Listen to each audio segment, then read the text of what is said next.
continuing with a tour of Kwara State. We are now in the middle of a very thick forest, and I am afraid, but I have some people with me who are giving me the guts to go on. Now, this place, this forest is called Okeebe, meaning the Hill of Apology. Now, if you want to know why it has that name, you have to stick around to Travel Guide, this episode of Travel Guide. And we're going to a place that is really interesting, I've been told, but it is deeper in the forest, and this is how far the vehicle can get us. So the other part of the journey has to be by foot. And I'm being accompanied by an indigene and people from Kwara. They know the terrain. They have to take me there, or else I would not even venture. So enjoy this episode of Travel Guide as we go deeper into the forests. One of the fruits of governance in Kwara State in north-central Nigeria, tarred roads, embellishing God's gifts to the state in vegetation, a sign of great potentials in agriculture. However, after driving for over an hour out of the capital, Ilorin, red earth begins to be seen, and a voice call to the state government for attention. This condition continues to Ifalodun local government area in the southern part of the state, where hills are one of the known features. The greenery, however, provides a soothing sight. At about 2 hours after driving from Ilorin, the site of a quiet community, or Nire, welcomes us. Their settlement dates back to the 17th century, and they claim being the first group of settlers in the area. If individual people settled in a place according to how they came, but after some times, Oba called them that we cannot stay like this. Let every one of us come together and stay in one place. The population is just about 2,500, with most of the indigents visiting during holiday. Life here is simple, and livelihood is made on farming and hunting.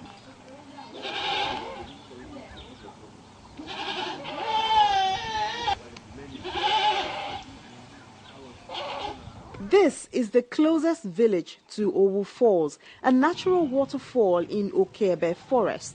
Some people come from this or your people from Ilefe, from Ibadan, and many places like that. Their compound, the names of their compound is called Okeebe, where they come from. So when Oba asked them, they mentioned that name to Oba. They are no longer there. But everybody is now here. We've settled together.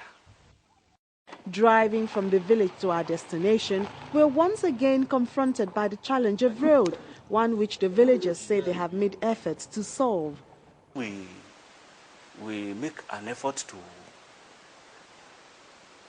to mobilize our people so that we get a motorable road to that place.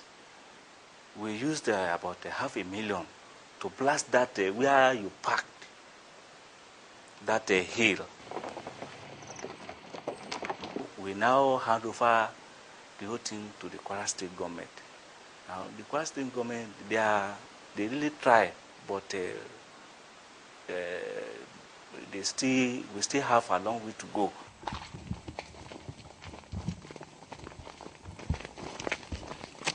With the warning of not so friendly trip, one has to be appropriately dressed.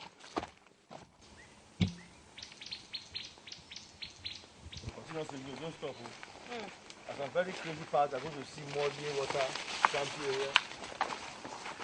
You have a knife here. Yes, sir? No knife? No knife. Every time I come here, I always hear the sound of pain.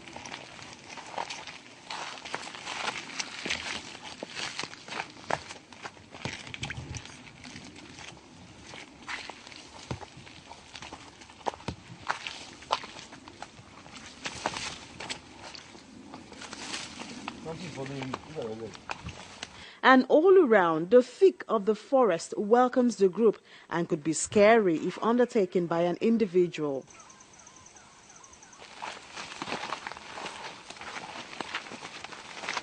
One hour, 20 minutes of walk later, we see a signpost showing that the fall is 2 kilometers ahead.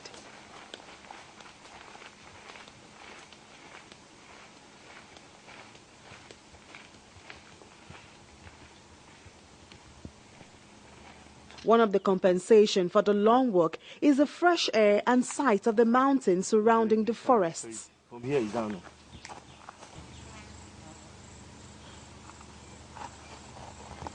About 15 minutes later, we enjoy the first sighting of the fall.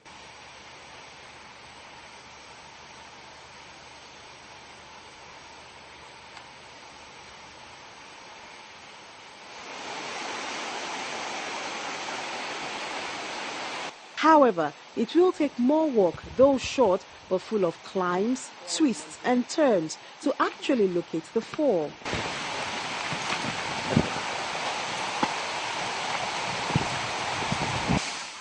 But the reward is worth the trouble.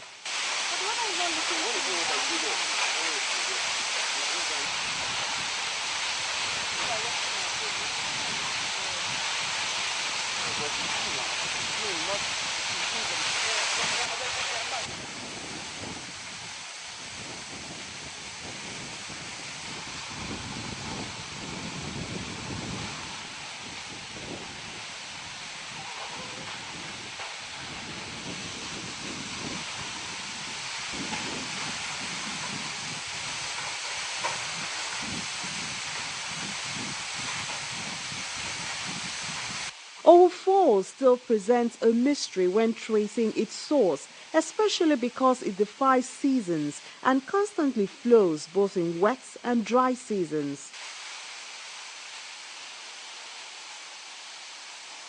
Even though the location still has visitors, the site shows signs of better days in the past.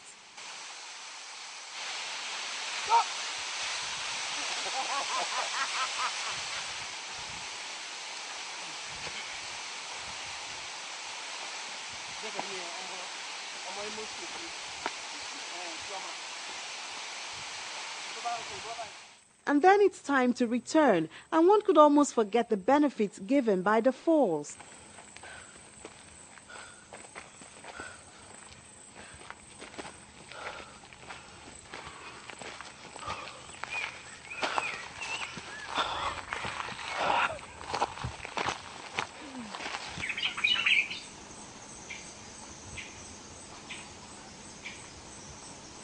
And the group, which was as one before, is now broken apart as abilities to withstand the 1 hour 20 minute walk differ with individuals.